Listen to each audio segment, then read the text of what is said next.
Hello, I'm Will Patrick, founder of Where There's a Will, There's a Say, and today I'm delighted to be joined by the formidable Derek Ray.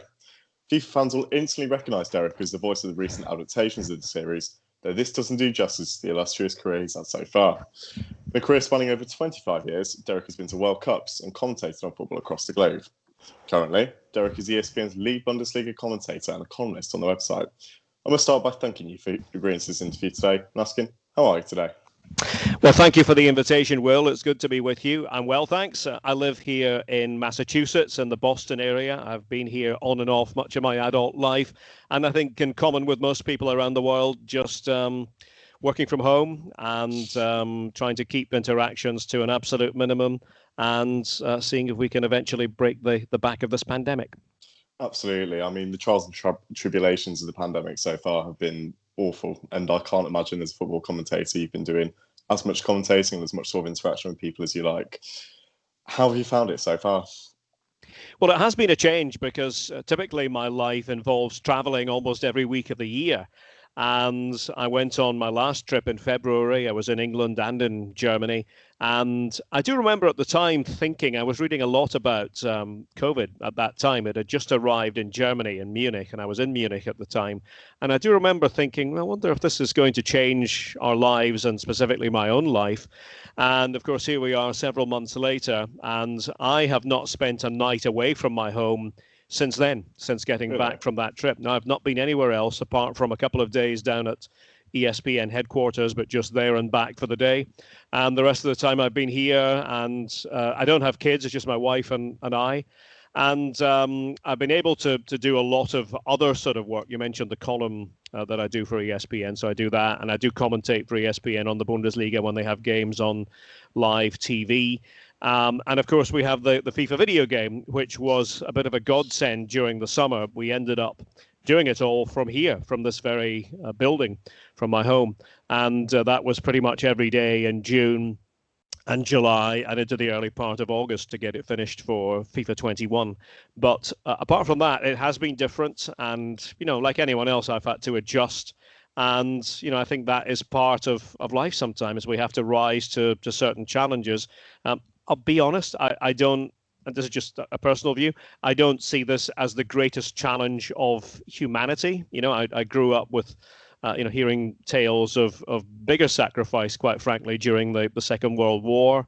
My parents' generation, at least when they were very young, and grandparents. And so I think we all have to club together and do this as a society. I think there's definitely a sense of perspective there. I think you're quite right. As a history student myself, obviously I am quite acquainted with sort of the atrocities that have been committed or that have happened through time. And because of sort of very well connected in modern society. So I think often issues that would be more accentuated, I say like even 30 years ago, probably aren't as bad now. Obviously it's terrible what's happened and all the lives that have been lost, but it could be worse for a lot of us. And I think you're right, we have to club together and sort of see how things go. So first and foremost, you talk about sort of like FIFA and all the commentary you do. So what inspired you to delve into it? Well, I think it's one of these things that you, as a kid, and I remember when I was very young, I got a real kick out of commentary, out of listening to commentary. And I go back to the 1974 World Cup as sort of the key time for me, impressionable time for me. And that's the first World Cup I can remember. It was in West Germany. Back then there were two Germanys, as you know. Yeah. And so that's what I grew up with. And I was fascinated not just with the football, but with the sort of the political, geographical, historical situation of it all. And I kept asking questions of my father, you know, why is there a West Germany and an East Germany? Where does that come from? Tell me about the geography of Berlin and Munich and all these places that seemed so exotic to me back then. Of course, there was a fascination with the football too, and Scotland were in that World Cup, being from Aberdeen. And so it all sort of came together. And the other thing that happened that year was, as a family, we had just purchased our very first stereo cassette recorder. And anybody of your generation will probably snigger and go, what is a stereo cassette recorder? What's that? It was actually quite a revolutionary device at the time. Prior to that, I believe you on that. yeah, we'd had no ability to ever record ourselves and hear ourselves back. So there was this sort of combination of listening to commentators, the World Cup in Germany, being interested, intrigued by the whole process, and then this device that allowed me to sort of mimic the commentators. And I still have some of the tapes of doing that from 1974 on that very first machine. And in the years after that, I began to experiment with a more portable version of the same thing. I would take it out on the street with me, into parks, to school even, and just commentate. I'd commentate on games happening in the playground, and then eventually to reserve team games at Aberdeen, at Pittodrie, and finally to first team games when I was around 12 or 13. So the seed had well and truly been planted, and I knew that was something I wanted to do. But of course, you don't really think that you're going to get to do a job like that, because I can tell you, back in the 1970s, you could probably count on one hand the number of people across the UK who were full-time broadcast commentators. You know, there were people who did it, but it was sort of a part-time job in tandem with something else. So it didn't really occur to me that this was a career that you could have. It was really more something that I loved doing and wanted to see if I could do something with it, probably, as I said, in tandem with another job that I thought would be in the languages field. Oh yeah, so obviously you're quite proficient at languages. It's sort of like your pronunciations of players' names, sort of suggestions, stuff like that. Did you do languages at university or anything like that, or was it just something you've naturally picked up? Because I think a lot of people would like to have your gift, me included. Well, I don't know if it's a gift. I'm particularly sort of into German, and always have been. It was my best subject at school from a very young age. And I found that the language spoke to me, and it came quite naturally to me, even though it is, and I know this now, I didn't know this then, probably the hardest language to pick up of all the languages that people learn at school in the UK. And so I've always had a thing for languages, and French I picked up a bit later. Spanish I sort of taught myself in adult years. But yes, I did, when I went to Aberdeen University, my local university, it was to study German, politics and international relations. And I always say to people, even though it was a long time ago in terms of my life, I think you can discover a lot about a person based on what they choose to study. And I think, if anybody knows anything about me, they'll know that German politics and international relations are still, even now, but into my 50s, even now, are still sort of the backbone of who I am away from the microphone. So yeah, I did. I'd managed to get my break with the BBC around that time as well. I should also explain to you that I had been working for hospital radio in Aberdeen. Now, hospital radio was very much a thing in the 70s and 80s in the UK. I don't know, honestly, if it is so much nowadays, but what you have to remember is that at that time, there really weren't commercial radio stations on the level that we have now. In your area, there will probably be, 5 or 6 commercial radio stations. Back then, we just didn't have them. In Aberdeen, we didn't have one until 1981. So it was, how do you get practical experience? Well, I had written to my hero, a fellow by the name of David Francie, who will be known to people in Scotland of my vintage. He was the voice of Scottish football on the radio. Never thought I would hear back from him, but I wrote to him with one of my early tapes. Well, I got a beautiful reply several weeks later, encouraging me, saying, that he'd enjoyed listening to it. And here were some tricks of the trade that he used vocally, which I still use to this day. And we sort of kept in touch. And to cut a long story short, he was the one who said you should really go for hospital radio if you can. That would be a great place to be able to take it to a higher level. And then when I was at university, when I was 19, I sent another tape to him, and this time without telling me, he actually gave it to the BBC. And from that point on, I was basically on their radar, was invited down for a chat, and got my big break at 19 while I was still at uni. And so the first game was Kilmarnock against Dumbarton. It was a last-minute thing because David himself was ruled out of the game because of a knee injury. What I didn't know was it was actually an audition for what was to come the following midweek. And it's remarkable to think about this now, because I was 19 at the time. What was to come in midweek was England against Scotland at Wembley. And Really? that was my Blimey. second game on the air in April of 1986 at the age of 19. 19 years old. I'm 22. You're making me feel very undervalued, underappreciated for the age I am, Derek. I was a bit of a freak. I was one of these. I mean, to be honest, I still can't believe I got the chance at 19, and I don't think it would really happen nowadays. I think it was circumstances, and it was the right producer who happened to like the sound that I was producing on tape, and thought, here's a chance to give a young person an opportunity on the air. Well, perhaps we can learn something from that in the modern day. Sure. I suppose it's quite the beauty of stuff like LinkedIn now, because I suppose it makes the process, should you want to go for it, slightly less arduous, slightly less convoluted. But no, I think that is probably a message to any young commentator or any young person who sort of wants to pursue the dreams, even if it seems a bit off the wall. Go for it. Why not? Yeah, no, dream big, and I will say that to people. Have in mind what you want to do, and absolutely go for it. I think also you have to know that hard work is part of that. That I didn't sort of just roll up on the air having never broadcast before. What I didn't realize, what I sort of realize now, is that the 10 years prior to that, whether it was talking into a tape myself just for my own benefit or hospital radio, those things actually were part of building experience. And I think we can take that, extrapolate that into other areas of life, and think about what we want to do and build that experience. And that can simply be studying. In the case of history, that can be becoming an expert on a particular period in history. I mean, anybody can do that at any stage of life, just off his or her own bat. And I think that's sometimes underestimated. I guess what I'm really saying is that if you want to do anything in life, you have the power, and be a self-starter and be ahead of the pack, if you like. Don't just necessarily go at the same pace as everyone else. Push yourself. Well, that's essentially why I went for history in the end, because I had this useless bank of knowledge from reading, not just about football or politics, just so much stuff. And I was like, I've got this useless bank of knowledge. I might as well sort of apply it in the best way possible. Well, I love it. I mean, I'm thrilled to be talking to a history student, because even though I didn't formally study history, it was always something that I appreciated and do to this day. And there is nothing like history as a guide to the future and actually to guide us in the present as well. So, yeah. Absolutely. I think it was Theodore Roosevelt that said that. And I think it was the better prepared we are for the past, or more prepared we are for the future, I think they said. Anyway, we digress. So I'm going to ask you a couple of questions now.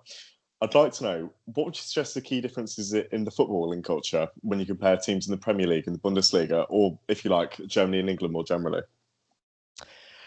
First of all, I think the culture is different in Germany in comparison with England in a way that maybe most English fans don't quite understand. I would even extend that to some of my colleagues in the media. I think that they are distinctly different. And what I mean by that is that in Germany, there is still a kind of a feeling that fans are important, fan culture is important. You have to sort of, nod to the fans, even as highly paid players. In England, I'm not saying the fans aren't important, but it is just a very different culture. And it has become noticeably a lot more corporate, I would say, in the last 2 to 3 decades. I don't think you would have said this about it so much back when I was starting out in the 1980s, but I think, into the 90s, the 2000s, the 2010s, and now, I think English football has become much more beholden to corporate ownership culture specifically. But I think that has also percolated down to how fans think. And I think fans don't often necessarily see this themselves. I'll give you an example. When I'm in Germany, I often spend time, if I'm not commentating on a game, I'll go to a game, and I'll sometimes go into the area where the ultras are, maybe not right in amongst them, but just off to one side. I'm maybe a bit too old to be an actual ultra myself, but I like to observe what's going on. And if you listen to what is being sung in the sections behind the goal, the Kurve, as they say in Germany, the standing area, where the ultras tend to congregate. And ultras, of course, can be, of many different shades, many different groups. They're not just sort of all one ultra group. It can be different groups all sort of in the same area. But but a lot of them are shouting about social issues. They are being quite dismissive of authority, of people who either run the game generally, or corporate sponsor type people. Whereas in England, what I tend to, when I do the same thing in England, what I notice much more is that the ire and the vitriol is generally reserved for another club, maybe the club that they're playing against or their hated rivals. And there's just a sort of a lot of abuse shouted about that. And what you would find, or what I find in Germany, is that there's a sort of a coming together almost amongst groups of fans from different clubs, so that fans of Team A are not there to necessarily denigrate fans of Team B. They will have a lot in common in terms of who they are denigrating, and sometimes there are even sort of unspoken agreements when it comes to that kind of thing. In England, it's almost a sort of a culture of, we are behind our team and we have to hate everybody else. We're absolutely gonna, you are the pits. We are going to show that we just hate you, and we're going to point at you the whole game. And even to the point of sometimes defending an ownership group that might be representative of a culture that is not the culture of that particular group of fans at all, but that is sort of overlooked because they are bankrolling essentially this club that they support. In Germany, not so much. If you were to ask, we don't need to name teams at the moment. We can maybe get into that separately later. But if you were to ask fans of a different team, yeah, you can have this ownership group, which maybe has connections with a government that certainly does not believe in human rights, just for argument's sake, but they're going to bankroll you. Would you be happy with that if it meant you could be in the Champions League every year or avoid relegation? Istanbul, right? Besiktas here, something like that with Erdogan. That group of fans in Germany would say no. We'll take relegation. We'll go all the way down the divisions because our club and what we believe in here is more important than being propped up financially by somebody we frankly have no truck with. So that I think begins to explain the difference. It's quite different. I think in England it has become much more about consumerism versus in Germany I think it is still fandom more so. I mean, there are different we can get into the differences. In Germany, not everybody is an ultra. You'll have people who go to the games who just want to watch the games. They want to watch the football and then go home again. You do have corporate types, but there are few in number in comparison with England. You don't have the sort of preponderance of, Roy Keane used to call it the prawn sandwich brigade, a few years ago, dismissively. I mean, he's probably right that there is a lot more of that, and it has only got bigger in recent years. I live in the USA, and I see with English football much more of a sort of a parallel with the corporate sports culture here in the USA than I do, for example, with Germany. It's quite strange when it comes to the MLS, if we're going to talk about America. I read an article, I think it was on The Athletic, and it was basically saying the MLS, considering how sort of right-wing the United States generally is, how socialist all their football leagues are, or all the sports leagues. And it's quite a paradox, I think. It's quite hard to sort of synthesize the two together, but I think that's how it is. Yep. Would you say then, potentially, when it comes to the different fan cultures, is that indicative of each nation, Germany and the United Kingdom? Is there more of an emphasis on the corporate, on the sort of more cynical, more synthetic side of football in United Kingdom? Is that reflective of society more as a whole? That's a really good question. I do think that football does reflect society and does reflect attitudes. And I think if we want to be blunt about it, I think England is a more right-wing country than Germany. I think it would be hard to kind of dispute that. I didn't necessarily think that when I was young and growing up, but then I grew up in the 70s. I first started taking an interest in politics when there was a Labour government, and so that maybe didn't occur to me. But of course, I grew up right the way through the Thatcher years. 79 all the way through with Thatcher as the Prime Minister, and then Major. And so there was this big, 2-decade period in the UK where you had, right of centre and you can argue about how far to the right of centre, but certainly right of centre governments. In Germany, you have had this as well, but I think more and more we're seeing that what is regarded as right of centre in Germany might be well to the left of centre in an English context. I actually think that is the case. I think the CDU, who have been the most powerful party in Germany, that's Angela Merkel's party, I think on many issues would not pass muster as a right of centre party in the English context.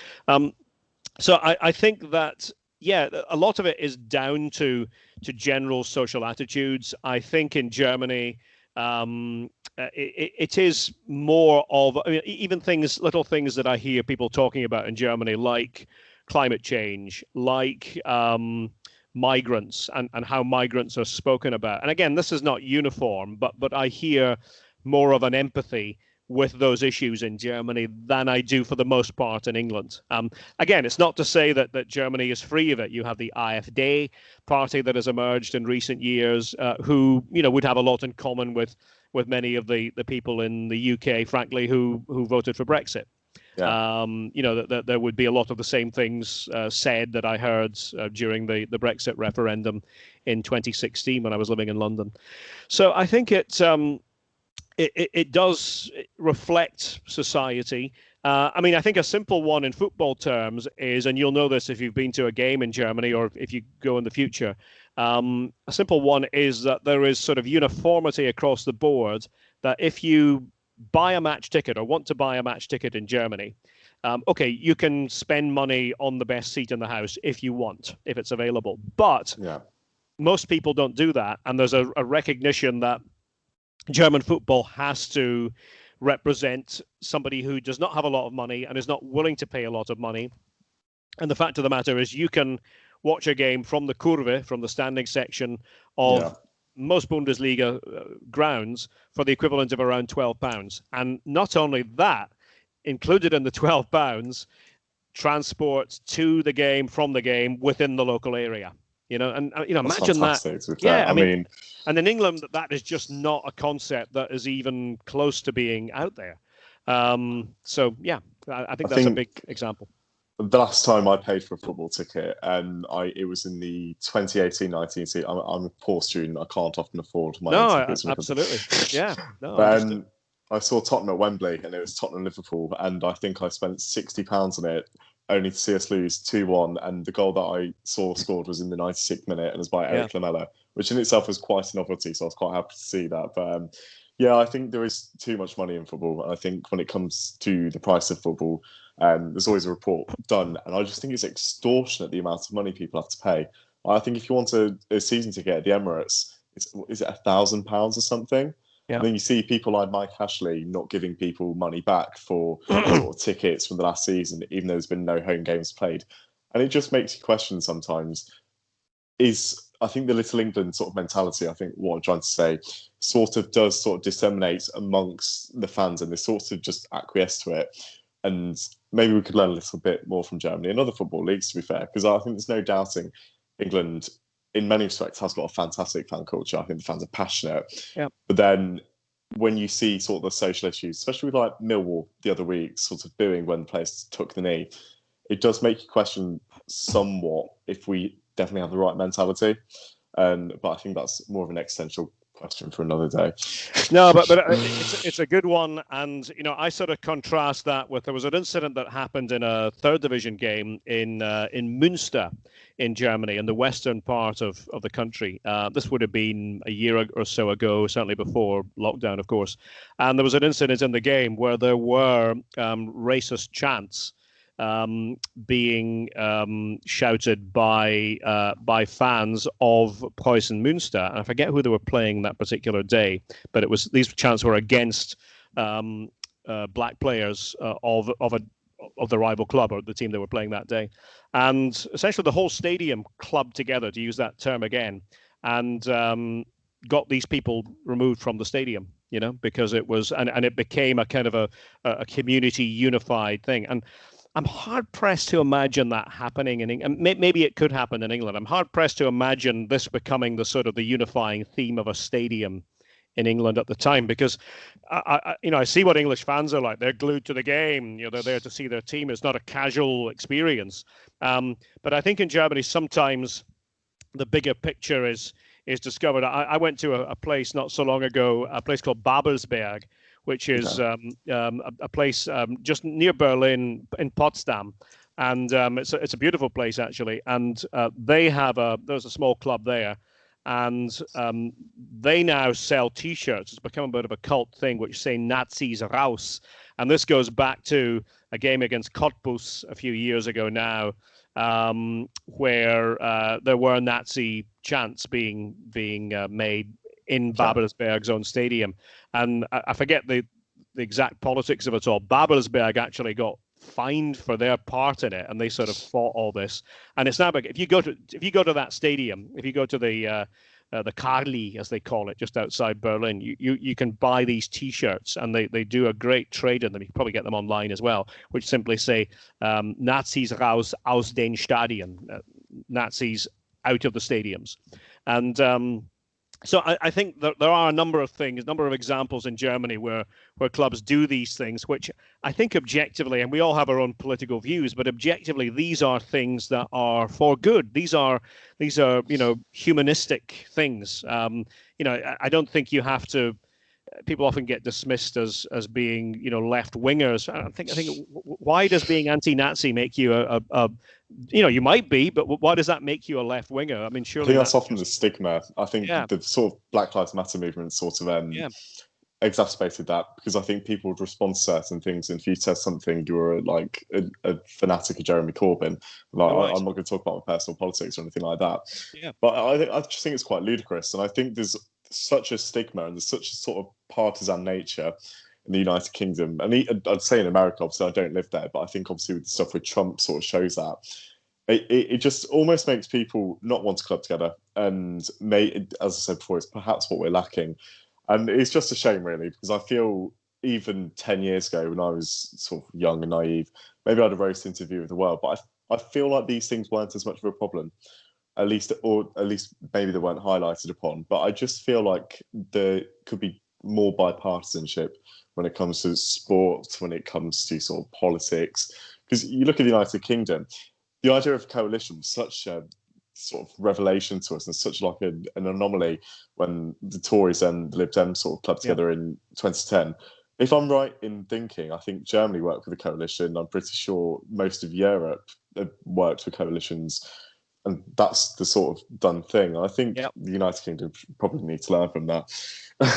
No, well, I think you make a good point. And, the UK is definitely an anomaly in most things compared to the rest of Europe. And the USA, where I live, is an anomaly as well, if you want to talk about electoral systems. As I always say to people, if you were starting a country from scratch, there are two countries that you would look at and say, I definitely don't want to copy those electoral systems. And the two countries would be the USA and the UK. It does make it very exciting, though. I just think, and actually, to my knowledge, nobody has looked at those electoral systems and gone, oh, yeah, I must have that as our template for how we do politics. So, yeah, I think you make a good point. I mean, we had the vote in 2011, but unfortunately, I think there was a 20% turnout, and pretty much everybody voted for first past the post. But I think that's misinformation in the common age, I think.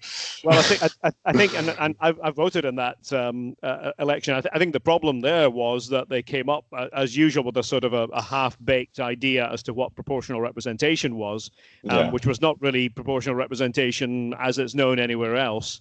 And there was quite a big lobby from, I have to say, probably the two big parties at the time, because they had a vested interest in keeping the system, because it means that when you do have power, you have sort of absolute power. You don't really have to compromise with anybody. So it tended to be the smaller parties who were in favor of it. So I think the deck was stacked against that from the start, alas. I know. Well, we talk about politics. And what one's gone to now is, so FC St. Pauli are renowned somewhat continentally for their left-wing culture and anti-hooliganism. Obviously, this came about in the 1980s, largely sort of in response to sort of, I'd say, English sort of hooliganism, because you got stuff like Heysel and Hillsborough, which are obviously very hard subjects. But could you tell me a bit about how this transition occurred for St. Pauli? Because they weren't always a cult club, were they?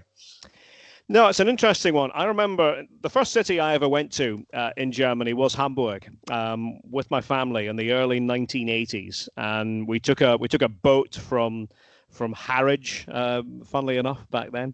Yeah. And we drove down to Harwich from Aberdeen and then took a boat.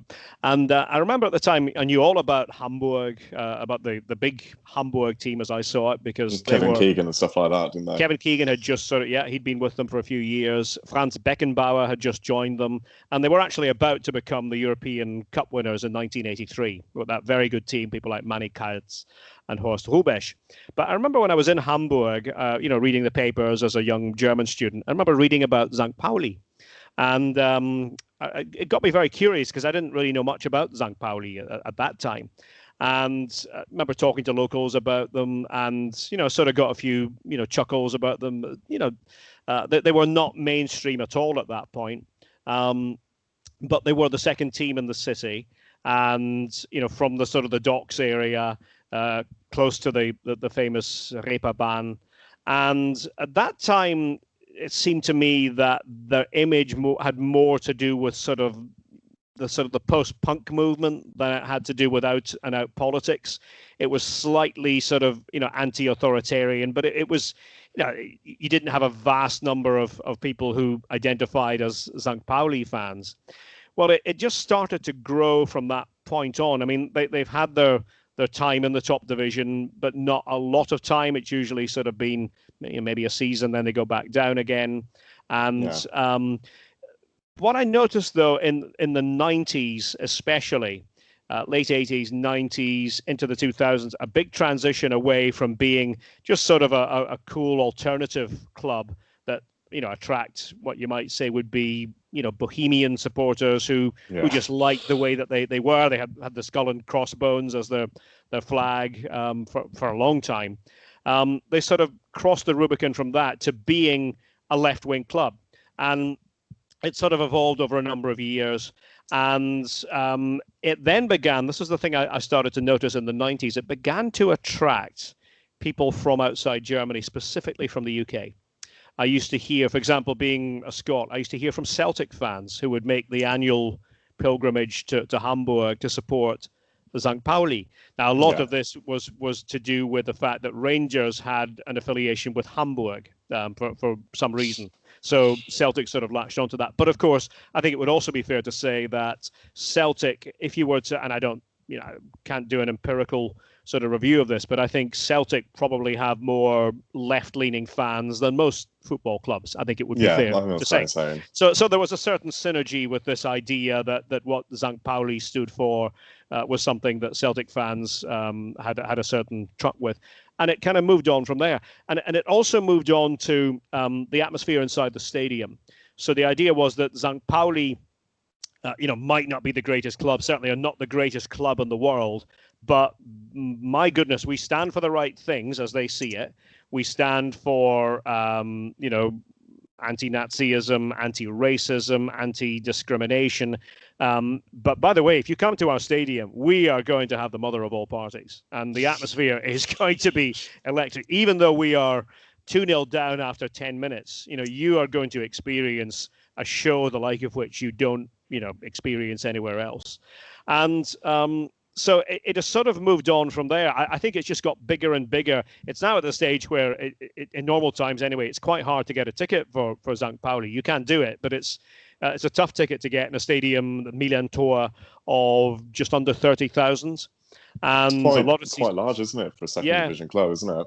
I think that's the one thing that maybe surprises people in England about the second division in Germany is that you do have these large venues. You've got these huge clubs. I mean, Hamburg are there at present, Hanover, Nuremberg, Stuttgart have only just got out of it, Stuttgart have only just got up, Bochum, go up and down the list. And actually, here's the one thing that sort of goes underreported.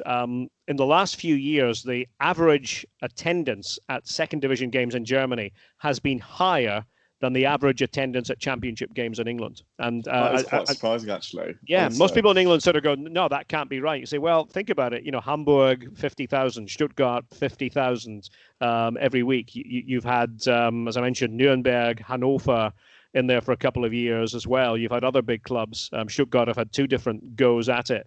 And then you have these other smaller venues that we say smaller, St. Pauli, 29,000 or so, but, getting sellouts. So it all, again, this is average attendance per game. In England, they have more championship games. They play more games than they do in Germany. But if you're just to look at the average attendance, it would be bigger in the second division. But I digress. I think St. Pauli have sort of become the poster children for this.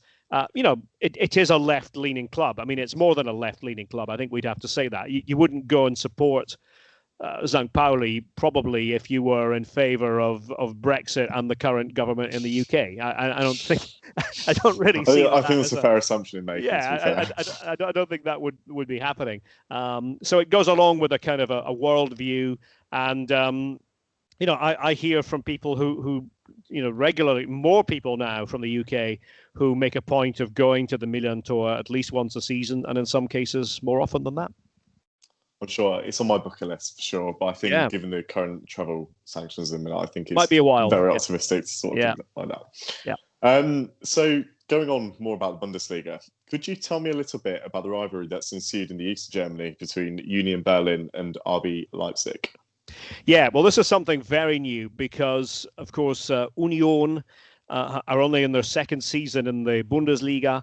Leipzig now in their fifth season in the Bundesliga, and it comes down really to two teams who are based in the east, but fundamentally see each other as being quite different entities and are seen as being quite different entities. Now, maybe we should maybe we'll start with Union because they were a team who were part of the scene in the former DDR, the German Democratic Republic, a country that I did visit when I was younger. I actually studied right on the border of the two Germanys. When I say right on the border, I mean, 20 meters from the border was where I was living. That was quite jarring, really, wasn't it? It was, and it definitely affected me in a way that makes me very suspicious of borders and fences, and I carry that to this day. It's why in this country, in the USA, and people talk about border walls between the USA and Mexico, that leaves me extremely uncomfortable. I think it would too, wouldn't it? Yeah. But anyway, Union were a team. I remember going to a game in the West, which involved Hertha. They were the away team in Kassel. This was 1985. And I remember seeing in the Hertha section this big banner that said Freundschaft Hertha Union. And friendship between Hertha and Union, and I didn't know what it was all about. So I remember I approached some of the Hertha fans at the station after the game, the railway station, and they told me that Union were their, if you like, brother club in the East, and that there was this kind of synergy between them, and that they would try to, at times they would try to meet up, if it were possible to get into the East, for which you could do for specific visits and things like that, and. So this went on for a number of years. Union were not the most successful club in the East. They were certainly not the Stasi club. They were not the club of any government organ. They were a bit more of a protest club, if there were such a thing. And I think that's what Hertha fans latched onto.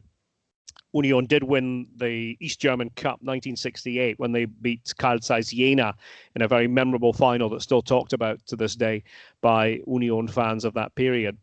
And so obviously we flash forwards, the wall comes down in 1989, and lo and behold, a few weeks later, there is this special game between Hertha and Union for charity, and the two sets of fans can get together in the Olympiastadion. Everything is wonderful. These two clubs, friends for life, so we would have thought. Well, then it turns a bit nasty a few years later as they start to play each other in the second division, and an edge is developed to this fixture. So, and this becomes more and more pronounced as the years go on. Now, here we are in 2020. They're in the same division, second year of them being in the second division, and they don't like each other at all. So anyway, that's to give you some background about Union. Now, what has this got to do with Leipzig? Well, of course, Union are seen as the sort of the ultimate club from the East that is organic. They pride themselves on not being fake, not being forced. not being in favor actually of a lot of modern football traditions. Traditions are the wrong word, but a lot of modern football features, let's say. Yeah. And you can go back to the early part of the 2000s when Union's stadium was dilapidated and in need of repair urgently. So what happened? The fans all got together, and there were many builders and contractors and people in the construction industry who were fans of Union, and they basically volunteered their time to rebuild the stadium. Where would that happen anywhere else? It's hard to imagine, isn't it? No. So they sort of use this as a badge of honor that they are organic, they are real. If you go to the stadium is one of my favorites, and I was there to broadcast the playoff decider against Stuttgart 2019 that got Union into the Bundesliga, and it's almost all standing. I mean, it's like going back into 1960s England, that there is a main stand, but everything else is standing, and that's how the fans want it.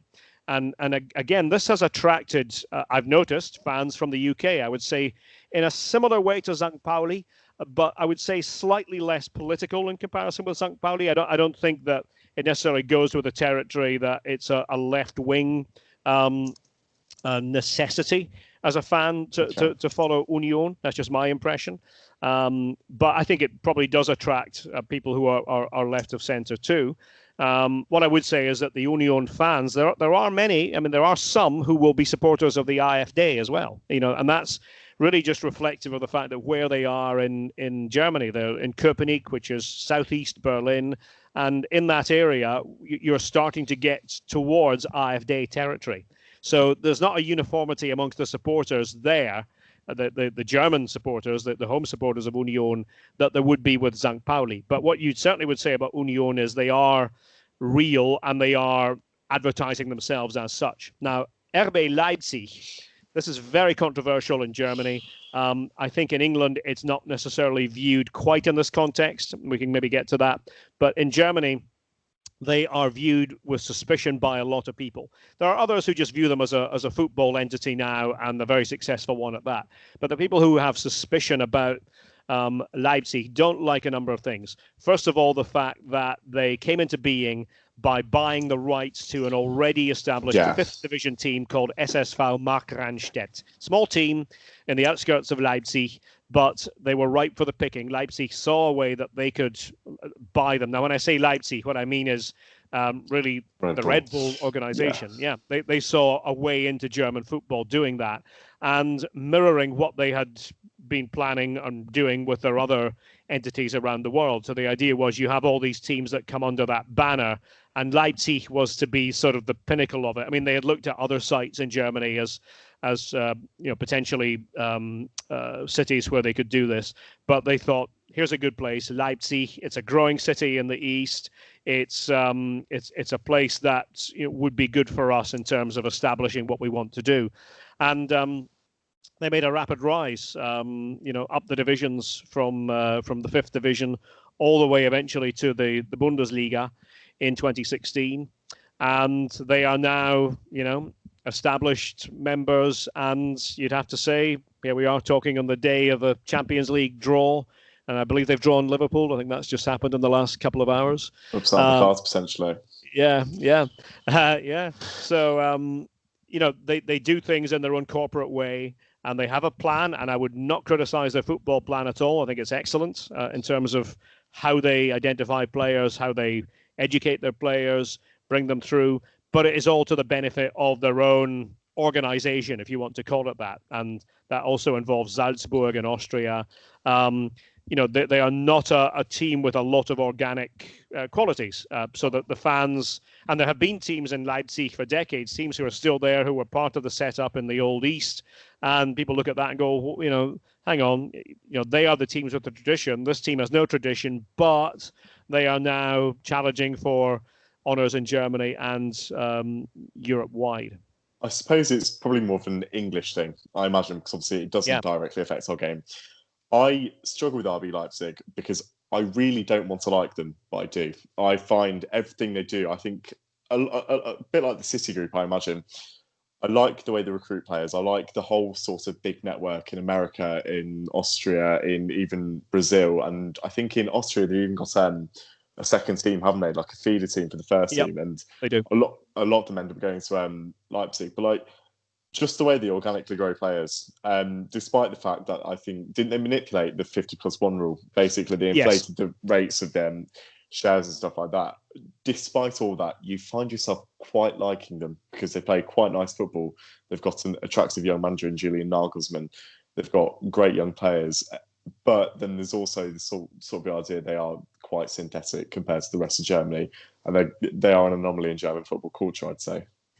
Yeah, you've summed it up really well. I think that in England, people are more receptive to them in England because, to be honest, I think if such a thing happened in England, I don't think there would be the same hostility to the construct. If the same thing were to happen, say, Red Bull had bought a team from the non-leagues and brought them up. Because I even hear from other journalists, it's quite a romantic story, isn't it? I'll say, well, in Germany, people don't think it's a romantic story at all. They think it's a business transaction, really. But in England, I think there is less fear of that, and that again maybe sums up the differences between the two countries when it comes to football. So yeah, an interesting one. I think that you mentioned the 50+1, and they seem to have skirted that, through a carefully calculated plan. It does seem to me that if they were an English team, then they would be better received than they are in Germany. As I say, some people just look at the football and think, it's fine. Others, especially fans of traditional clubs, Traditionsvereine, they kind of look at this as saying, this is an invasion of our football culture that we are really proud of. This is bringing something else into our culture that is not part of German culture. And that they do have fans, Leipzig, but of course the fans have come from nowhere, really. That there's no tradition of supporting that club. It's not as though they have any ties. I mentioned earlier, Lok Leipzig, Chemie Leipzig, teams from the existing teams from the city. They don't have ties with those old teams from the DDR. So they're a bit like they're a team in the East, but not necessarily of the East, I think, as people would see it. And I think if they were a team of the East, like Union, or like Dynamo Dresden, if they were ever to get promotion, I think people would view them differently. They would genuinely view them as teams from the East. But I think with Leipzig, even though they are an Eastern team geographically, it's difficult culturally to feel that they are part of that. And certainly they're not part of that history of the East. In that respect, then, are they quite reminiscent of a team like MK Dons in the United Kingdom? Obviously, people call them franchise FC and a lot worse, but I wouldn't go into that. Is it the same sort of parallels that can be drawn between them? I think so. I think it is similar. And I remember that debate and that discussion. And I remember going to MK Dons to do a couple of matches. And it sort of followed them for a good number of years. And so, I think it is. I think for some people, they will always be artificial. For others, they will be just a good football club, well run. Ralf Rangnick deserves all the credit for having the vision in the first place as to what he could do. But, the number of players who have moved from Salzburg to Leipzig now, I think it's over 30. And so there is a sort of a feeder process